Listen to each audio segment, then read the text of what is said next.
খেজুর গাছে সাধারণত একটি মাথা থাকা স্বাভাবিক হলেও এই গাছে রয়েছে ২২টি মাথা। একই কাণ্ডের ওপর ২২ মাথাওয়ালা এই গাছটির সন্ধান মিলেছে কাজী সোলাইমান হোসেনের জমিতে। দেখে মনে হয় কোনো শিল্পী যেন ফুলদানিতে গাছটি সাজিয়ে রেখেছেন। অবাক করার বিষয়, গাছটির মূলের চেয়ে ২২ গুণ ভারী মাথা নিয়েও আকাশপানে সোজা দাঁড়িয়ে আছে।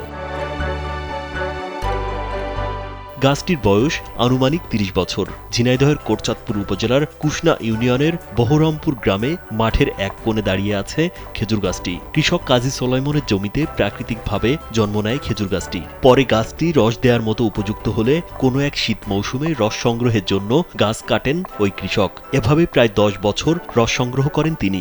স্যান্ডেলিনা সো, রূপচর্চায় আভিজাত্য। বহরমপুর গ্রামের একটা ঐতিহ্যপূর্ণ গাছ। ৩০ বছর গাছের বয়স। এখানে অনেকেই দেখতে আসে বাইরের লোকে। 18টা বর্তমানে এখন আছে গাছের মাথা, আর বাদ বাকিগুলো পয়সা নষ্ট হয়ে গেছে। এই গাছটি ফার্স্টে ছিল এক মাথা, পরবর্তী একটু বড় হওয়ার পরে গাছটি হচ্ছে মাথাটায় পোকা লেগে যায়। পোকা লাগার পরে ওখান থেকে আস্তে আস্তে ২-৫ মাথা হতে তখন 30 থেকে এমনকি 40টা মাথা পর্যন্ত হয়ে গেছে গাছে। এরপরেই খেজুর গাছে শুরু হয় মাথা গজানো। তারপর আর গাছ থেকে রস সংগ্রহ করা সম্ভব হয়নি। আগে 25 থেকে 28টি মাথা থাকলেও এখন দৃশ্যমান রয়েছে 22টি, আর সতেজ রয়েছে 12টি মাথা। অদ্ভুত এই খেজুর গাছটিকে কেন্দ্র করে এলাকা জুড়ে প্রচলিত হয়েছে নানা ধারণা, আর এই গাছটি দেখতে ছুটে আসছেন উৎসুক জনতা। এখানে মনে করেন যে অনেক দূর দূরান্ত থেকে লোক আসে, যেহেতু একটা অলৌকিক ব্যাপার, একটা খেজুর গাছে অনেকগুলো মাথা, এটা তো আসলে অলৌকিক। আমি বন্ধুদের সাথে আসলাম, আমার জীবনে এরকম 22 মাথা গাছ আমি কখনো দেখিনি।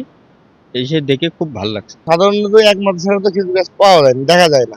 আর এটা একটা অলৌকিক মতন জিনিস। এইগুলো দেখলে মনে হয় মানুষজন খুশি হবে।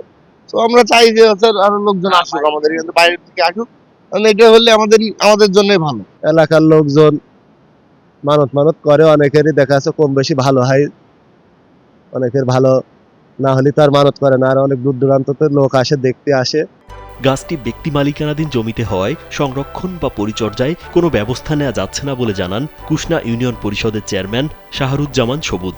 যেহেতু ওটা ব্যক্তি মালিকানা, তো যার কারণে আমরা আমাদের পরিষদ কিংবা উপজেলা থেকে কোনো রকম আমাদের ব্যবস্থা নেওয়া চলে না বা আমরা নিতে পারি না, যেহেতু ব্যক্তি মালিকানা। তো সরকারিভাবে যদি আমাদের কোনো নির্দেশনা থাকে তাহলে আমরা ওই জায়গাটা একটা দার্শনিক একটা জায়গা হিসেবে আমরা হয়তো বা বিভিন্ন কার্যক্রম করতে পারি। ওখানে মানুষ পর্যটন হিসেবে যদি আসতে পারে বা ওটা সংরক্ষণ যদি করতে বলে তাহলে আমরা সংরক্ষণ করতে পারি, কিন্তু তাছাড়া তার আগে তো আমরা করতে পারি না। অদ্ভুত এই খেজুর গাছটিকে কেন্দ্র করে এলাকা জুড়ে প্রচলিত হয়েছে নানা ধারণা। গাছটি অলৌকিক মনে করে রোগমুক্তি কামনা ও শুভ কিছুর আশায় মানত করেন অনেকে। রাজীব বিশ্বাস, কালবেলা।